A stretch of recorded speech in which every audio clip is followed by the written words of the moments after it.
নমস্কার বন্ধুরা। কলকাতা যেখানে রাস্তা এতটাই পুরনো যে রাস্তাঘাটের গর্তগুলোকে আমরা ঐতিহাসিক নিদর্শন হিসেবেই দেখি। আর ঐতিহাসিক স্থাপনার কথা বললে ভিক্টোরিয়া মেমোরিয়াল যেন আমাদের শহরের সেলিব্রিটি, শুধু ছবি তোলার জন্য নয়, বর্ষার দিনে ছাতা নিয়ে আশ্রয় নেওয়ার জন্য বিখ্যাত। কিন্তু জানেন কি, এই শহরে এমন কিছু রহস্য আর আকর্ষণ আছে যা হয়তো আপনি জানেন না। পুরনো ঐতিহাসিক স্থাপনার পেছনে লুকানো আছে কিছু অবিশ্বাস্য গল্প, আর আধুনিক স্থাপনাগুলোতে রয়েছে এমন কিছু চমক যা আপনাকে অবাক করে দেবে। আজকের ভিডিওতে আমরা সেই সব গল্প আকর্ষণের সন্ধান করব। কিন্তু প্রথমেই বলি, এই ভিডিও শেষ না করলে কলকাতার পুরো মজা বুঝতে পারবেন না। তো চলুন শুরু করি।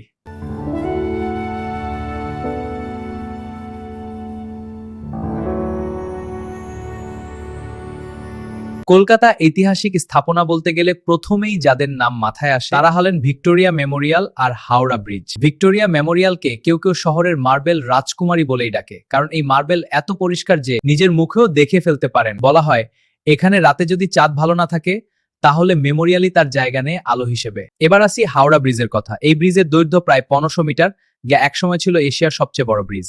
বিশ্বাস করবেন না, এই ব্রিজের ওপর দিয়ে দিনে হাজার হাজার মানুষও গাড়ি চলাচল করে, কিন্তু ব্রিজে কোনো স্ট্রেস নেই। আমাদের কলকাতার ইঞ্জিনিয়াররা এমন এক মাস্টারপিস তৈরি করেছেন যা ব্রিটিশ আমলের স্থাপত্যের সঙ্গে আধুনিক প্রযুক্তির এক অসাধারণ মিশ্রণ। আর কলকাতা মিউজিয়াম, ওটা যেন ইতিহাসের এক লাইব্রেরি, যেখানে এক একটি জিনিসের পেছনে লুকিয়ে আছে শহরের নানা গল্প। আপনি যদি ইতিহাস প্রেমী হন তাহলে এই জায়গায় এসে নিজেকে হারিয়ে ফেলবেন। কিন্তু একটা কথা বলি, যদি আপনি গাইড ছাড়া যান হয়তো কয়েক ঘন্টা ঘুরেও পুরো গল্প বুঝতে পারবেন না।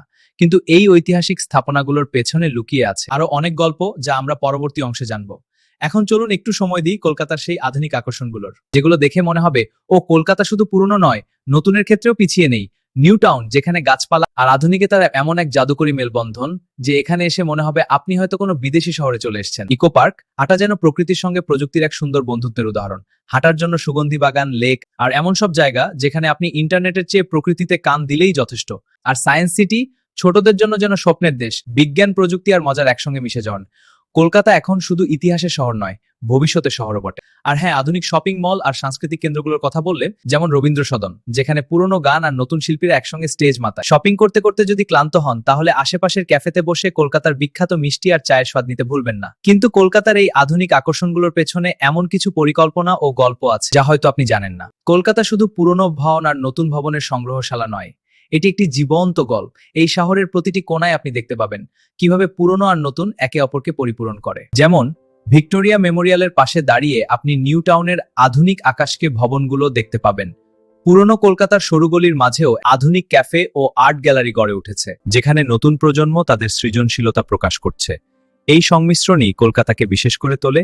এখানে অতীতের স্মৃতি আর ভবিষ্যতের স্বপ্ন একসাথে বয়ে চলে। এটা যেন একটা সেতু যা আমাদের ইতিহাসকে সম্মান জানিয়ে আমাদের সামনে এগিয়ে নিয়ে যায়।